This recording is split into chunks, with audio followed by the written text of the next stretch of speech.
Thomas section, scramble!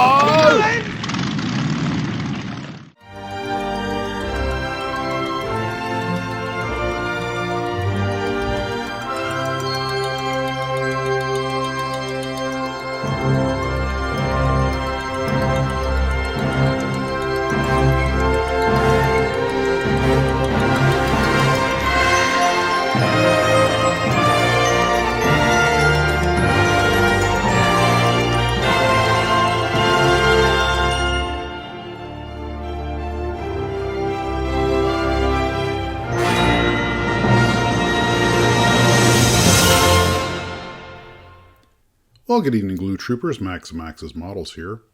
My brother sent me this picture of an old Hiller Hornet in the early 50s. Now, for those who aren't familiar with it, it was a little experimental helicopter the Army played with from Hiller that had ramjets on the rotor tips. This meant you did not need any torque rotor or a complex transmission. And he said, hey, you ought to build a model of that. And I remembered that I believe Aurora made one, and they did. And I thought, well, just curious, go see what one cost on eBay. When I saw $45, I thought, well, that's not so bad for a vintage kit. And then I realized that was just the box for $45. Never mind. Then I saw one for $99. Turned out it was also just the box. And I'm like, $100 for a box? I mean, that one had an instruction sheet in it, but come on. In fact, the only one I found anywhere on the internet for sale was at Mustang Hobbies for $249. Now, AMP does make a model in 1/48 scale, but these old Aurora kits, although they sometimes call them quarter scale, are actually, I think, 1/16 scale. They're way out. There's no way they're quarter scale. And for those who are not familiar with it, the idea of putting ramjets on the tips to make simple helicopters is something that engineers have been playing with for years, and they've made several working types. In fact, I think we're going to talk about this at the live stream, but they're completely different than we're used to. I mean, this is one of Hiller's little test helicopters, which I think the kit was based off of, because the tail on this one is like the one in the kit, but not like the actual limited run unit that the Army played with. And they're a neat little idea. They didn't last for a lot of reasons, but the kit model by Aurora, I think, was the only one made, quote unquote, back in the day, with the AMP kit being much more recent. And you know what? Instead of me going into detail, I'll just play this little 1 minute long video. It's an old informational video, so you can learn a little about these little tip jet helicopters. I'll be right back after this brief educational video. At Palo Alto, California, the world's first jet helicopter is unveiled by its inventor, youthful Stanley Hiller Jr. The essence of simplicity, the helicopter is powered by two small jet engines which weigh only 11 pounds each and have no moving parts. In a matter of minutes, they can be attached to the tips of the rotors. The plane is practically foolproof and fuel-proof.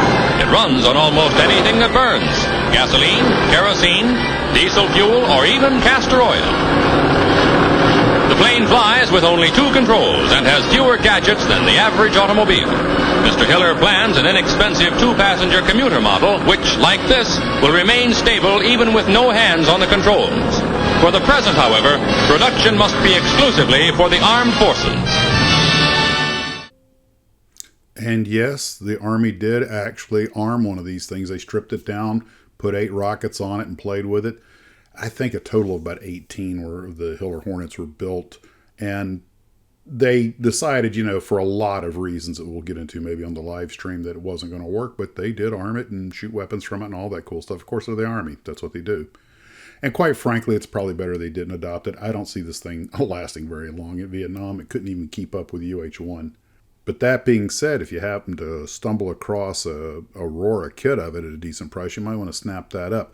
And if you've ever built it, let me know about it. I imagine the kit's probably as simple as the real helicopter. Now, speaking of vertical lift, I toddled off to Hurricane Hobbies today to grab a few odds and ends, and I noticed he had a couple of the Atlantis vertical takeoff models there. So I was like, oh, almost got one. They're only $24.99, but with 300 models staring at me, nah, that's okay. My plate is full. I was, however, very happy to see that they were really well stocked with lots of kits, including this thing for the Black Pearl, which is, I don't think that's a styrene kit. I think that's one of those wooden things, but it was kind of interesting. And the store was jammed. I had to wait in line to give them my money because I don't know, maybe everybody had their Christmas money. But it's always nice to see the local hobby shop doing well. So when I finally did get back to the target business and get working on the CH-54, it's time to start getting working on the rotor head and the transmission, and it was every bit as complex as I thought it would be. And I am learning so much about the actual working mechanism, the CH-54, because of the detail of this kit. And it's amazing. Of course, we all know that's one of those helicopters that everything was external on it. They weren't trying to streamline anything. There was no point. But it's amazing how much stuff is here. And as you start putting the parts on and realizing this is probably a pump, this is probably a filter, God knows how many fluids and everything, the pressures and the horns and the pulleys and everything, the belts. And you also realize how complicated it was because they actually have you connecting the dots, so to speak, with these horns and rods. And tomorrow I've got about 100 more parts to put on. Most of them, actually, I think all of them will go on before I paint it, because I thought I was going to have to paint these a metal color, but when I did my research, actually the Army painted all the stuff olive drab. The only thing that's really not olive drab is the engines. So that'll make life a lot simpler. And we'll get on that tomorrow. So that was today, guys. Hope you had a wonderful Christmas. Hope you have a happy New Year. And for right now, I am back to work. So guys, take care of yourselves, and as always, model on.